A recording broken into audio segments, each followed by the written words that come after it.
Profetas e Reis, capítulo 9. Elias, o tesbita. Entre as montanhas de Gileade, ao oriente do Jordão, habitava nos dias de Acabe um homem de fé e oração cujo destemeroso ministério estava destinado a deter a rápida disseminação da apostasia em Israel. Distanciado de qualquer cidade de renome e não ocupando nenhuma alta posição na vida, Elias, o tesbita, não obstante, entregou-se à sua missão confiante no propósito de Deus de preparar diante dele o caminho e dar-lhe abundante sucesso.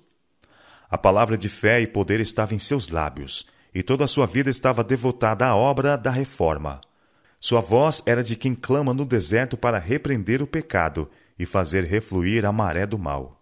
E conquanto viesse ao povo como reprovador do pecado, sua mensagem oferecia o bálsamo de Gileade a toda alma enferma do pecado que desejasse ser curada. Ao Elias ver Israel aprofundar-se mais e mais na idolatria, sua alma ficou angustiada e despertou-se-lhe a indignação. Deus havia feito grandes coisas por seu povo. Tinham libertado do cativeiro e lhe dado as terras das nações, para que guardassem os seus preceitos e observassem as suas leis. Salmo capítulo 105, versos 44 e 45. Mas os beneficentes desígnios de Jeová haviam sido agora quase esquecidos. A incredulidade estava depressa separando a nação escolhida da fonte de sua força. Contemplando esta apostasia, do seu retiro na montanha, Elias sentiu-se oprimido pela tristeza. Em angústia de alma, ele suplicou a Deus que detivesse em seu ímpio curso o povo outrora favorecido, visitando-o com juízos, se necessário fosse, a fim de que pudesse ser levado a ver em sua verdadeira luz seu afastamento do céu. Ele ansiava por vê-los levados ao arrependimento, antes que fossem tão longe na prática do mal, a ponto de provocar o Senhor para que os destruísse completamente. A oração de Elias foi respondida. Apelos constantemente repetidos, admoestações e advertências tinham falhado em levar Israel ao arrependimento. Havia chegado o tempo em que Deus devia falar-lhes por meio de juízos.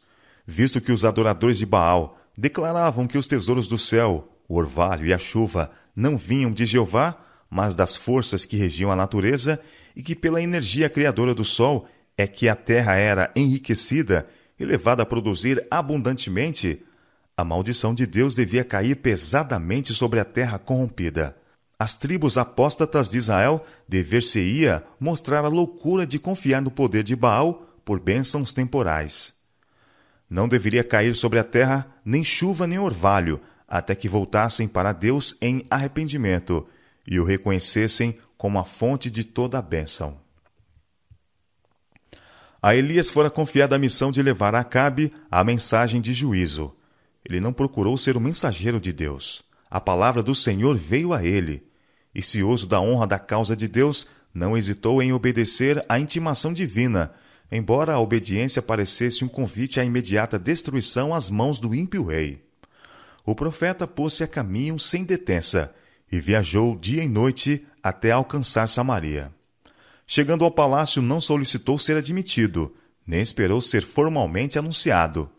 Vestido de roupas rústicas, como comumente usavam os profetas do tempo, passou pelos guardas, aparentemente sem ser notado, e deteve-se um momento diante do rei, atônito. Elias não apresentou escusas por sua abrupta presença. Alguém maior do que o rei de Israel tinha-o comissionado para falar, e erguendo a mão em direção do céu, afirmou solenemente pelo Deus vivo que os juízos do Altíssimo estavam prestes a cair sobre Israel.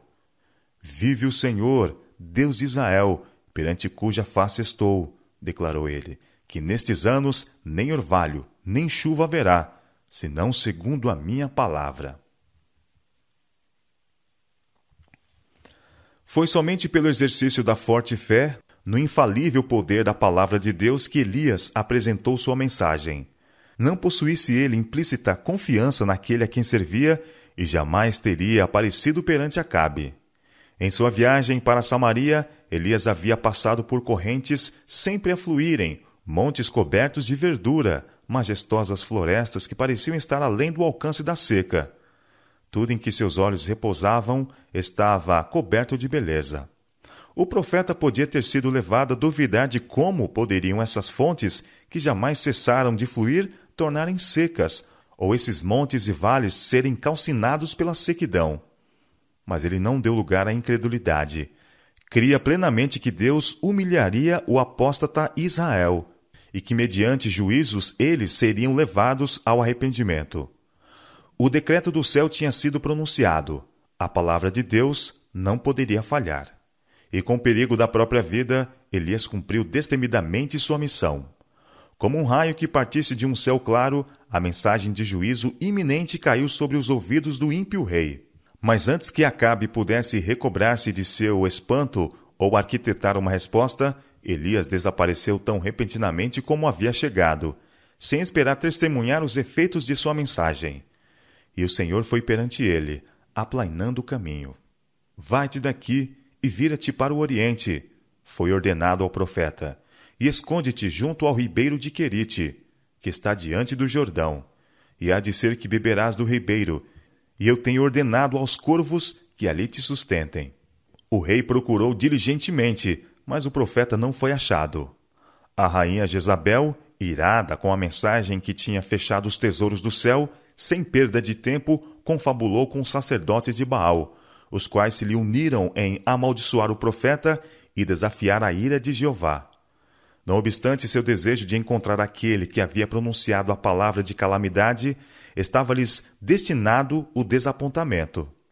Não podiam eles ocultar de outros o conhecimento dos juízos pronunciados em consequência da predominante apostasia. A notícia de denúncia que Elias fizera dos pecados de Israel e sua profecia da punição próxima a vir espalhou-se rapidamente através da terra. Os temores de alguns foram despertados, mas, em geral, a mensagem celestial foi recebida com escárnio e ridículo. As palavras do profeta tiveram cumprimento imediato. Os que a princípio estavam inclinados a escarnecer ao pensamento da calamidade, logo tiveram ocasião para reflexão séria. Porque depois de poucos meses, a terra, não refrigerada pelo orvalho nem pela chuva, tornou-se ressequida e secou-se a vegetação. Com o tempo, os rios, de que nunca se houvessem secado, começaram a baixar e os regatos a minguar. No entanto, os dirigentes do povo instavam com ele a que confiassem no poder de Baal e desprezassem como ociosas as palavras do profeta Elias. Os sacerdotes ainda insistiam em que era pelo poder de Baal que as chuvas caíam. Não temais o Deus de Elias, nem tremais diante de suas palavras, insistiam eles. É Baal quem produz as colheitas em sua estação própria e provê para o homem e para os animais.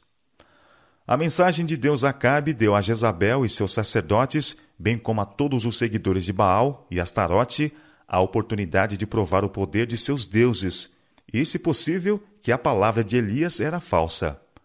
Contra as positivas afirmações de centenas de sacerdotes idólatras, a profecia de Elias permaneceu sozinha. Se, não obstante a declaração do profeta, Baal ainda pudesse dar orvalho e chuva, de maneira que as correntes continuassem a fluir e a vegetação a reflorir, que o rei de Israel então o adorasse e o povo dissesse que ele era Deus. Determinados a conservar o povo no engano, os sacerdotes de Baal continuam a oferecer sacrifícios a seus deuses e a invocá-lo noite e dia para que refrigerassem a terra. Mediante custosas oferendas, os sacerdotes procuraram apaziguar a ira de seus deuses. Com zelo e perseverança, dignos de melhor causa, demoraram-se em torno de seus altares pagãos e pedem com insistência a chuva. Noite após noite, através da terra condenada, erguem-se os seus gritos e rogos. Mas nenhuma nuvem aparece no céu durante o dia para esconder os escaldantes raios do sol. Nem orvalho nem chuva refrigeram a terra sedenta. A palavra de Jeová permanece imutável, apesar de tudo quanto os sacerdotes de Baal possam fazer. Passa-se um ano e não há chuva. A terra está calcinada como que pelo fogo. O escorchante calor do sol destrói a pouca vegetação que sobreviveu. Os rios secam e os rebanhos, mugindo e balando, vagueiam desesperados de um para outro lugar. Campos outrora florescentes tornam-se como escaldantes desertos de areia, uma desoladora ruína. Os bosques dedicados ao culto dos ídolos estão desfolhados. As árvores das florestas, descarnados esqueletos da natureza, não dão sombra. O ar é seco e sufocante. Tempestades de poeira cegam os olhos e quase impedem a respiração.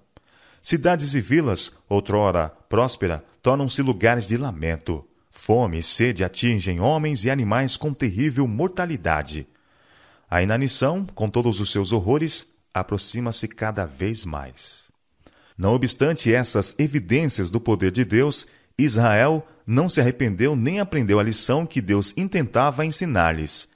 Eles não viram que aquele que criou a natureza controla suas leis e pode fazer delas instrumento de bênçãos ou de destruição.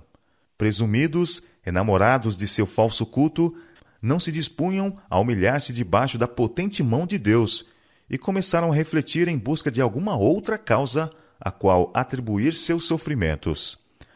Jezabel recusou inteiramente reconhecer a seca como juízo de Jeová. Decidida em sua determinação de desafiar o Deus do céu, uniu-se com aproximadamente todo Israel em denunciar Elias como a causa de toda a sua miséria. Não havia ele dado testemunho contra suas formas de culto? Se tão somente ele fosse afastado do caminho, argumentava ela, a ira de seus deuses se aplacaria e seus problemas teriam fim. Instigado pela rainha, Acabe instituiu a mais diligente busca para descobrir o lugar de esconderijo do profeta. As nações circunvizinhas, de longe e de perto, enviou mensageiros em busca do homem que odiava, mas também temia. E em sua ansiedade por tornar a busca tão completa quanto possível, exigia desses reinos e nações um juramento de que nada sabiam do paradeiro do profeta. Mas a busca fora em vão. O profeta estava salvo da maldade do rei, cujos pecados tinham trazido sobre a terra a denúncia de um Deus ofendido.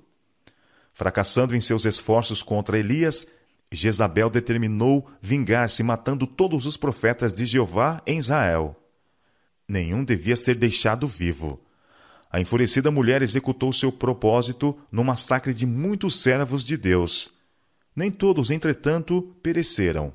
Obadias, mordomo da casa de Acabe, mas fiel a Deus, tomou 100 profetas e, com risco da própria vida, de 50 em 50 os escondeu numa cova e os sustentou com pão e água. 1 Reis, capítulo 18, verso 4. Passou o segundo ano de fome, e os céus inclementes ainda não deram sequer sinal de chuva.